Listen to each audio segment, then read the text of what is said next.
আজকে সকাল সকাল ঘুম থেকে উঠে পাহাড়ি মুরগি দিয়ে বাঁশকুড়োল রান্না করলাম। তো হ্যালো এভরিওয়ান, আশা করি আপনারা সকলেই ভালো আছেন। আজকে যেহেতু আমার লাস্ট পরীক্ষা ছিল, এই কারণে আমি সকাল সকাল ঘুম থেকে উঠে যাই রান্না বান্না করার জন্য। ভিডিওর প্রথমেই তো বলে দিছি আজকে পাহাড়ি মুরগির সাথে বাঁশকুড়োল রান্না করব। তো এখানে আমি পাহাড়ি মুরগিটা ভালোভাবে ধুয়ে মশলাপাতি মাখাই নিয়ে রান্না বসাই দিছি। আর এদিকে আগে থেকে সিদ্ধ করে রাখা বাঁশকুড়োলটা আমি কেটে কেটে রেখে দিছি। এদিকে আমি পাহাড়ির মুরগিটা অনেকক্ষণ কষানোর পরে যখন ঝোল দিছি, ঝোলটা কিছুক্ষণ ফোটার পরে আমি এখানে বাঁশকুড়োলটা দিয়ে দিছি। আর এই যে এটা হচ্ছে আমার রান্নার ফাইনাল লুক। আপনাদের কারোর যদি রেসিপি লাগে আমাকে কমেন্ট করতে পারে। তারপর ওদিকে রান্না বান্না শেষ করে এদিকে আমি ফ্রেশ হওয়ার জন্য এসে যাই। ফ্রেশ হওয়া শেষ করে আমি চলে গেছি খাওয়া দাওয়া করার জন্য। গরম গরম ভাতের সাথে পাহাড়ি মুরগি আর বাঁশকুড়োল, উফ, খেতে এত বেশি মজা হয়েছে। আসলে মাঝে মাঝে নিজের রান্না নিজে খাওয়ার পরে ইচ্ছা করে নিজেকে নিজে ধরে কিস করি। আমার খাওয়া দাওয়া শেষ করে আমি এদিকে আমার বিড়ালদেরকে খেতে দিয়ে দিই। আর ওদিকে আমার বুয়া বাড়ির কাজগুলো করে দিচ্ছিল। দেন আমি কিছুক্ষণ রেস্ট নিয়ে রেডি হয়ে যাই ভার্সিটিতে যাওয়ার জন্য।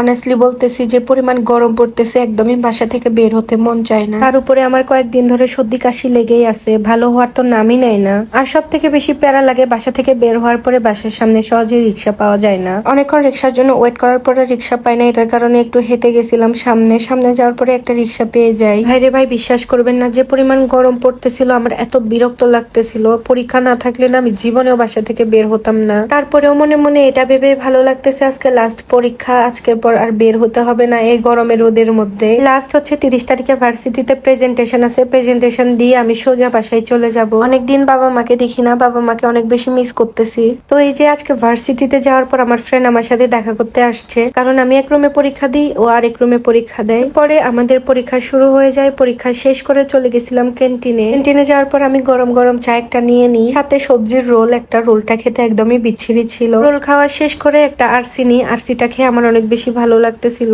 রোলটা নিয়ে শুধু মুখের টেস্টটা নষ্ট করে ফেলছিলাম মনে হচ্ছিল। এরপর আমি ভার্সিটি থেকে বের হয়ে যাই, বাসায় যাওয়ার জন্য একটা রিক্সা নিয়ে নিই। আর এদিকে আমার টপসের কলারটা বারবার ডিস্টার্ব করতেছিল। বাসায় যাওয়ার সময় মনের ভিতরে যে একটা ভালো লাগা কাজ করতেছিল, এটা কাউকে বলে বোঝানোর মতো না।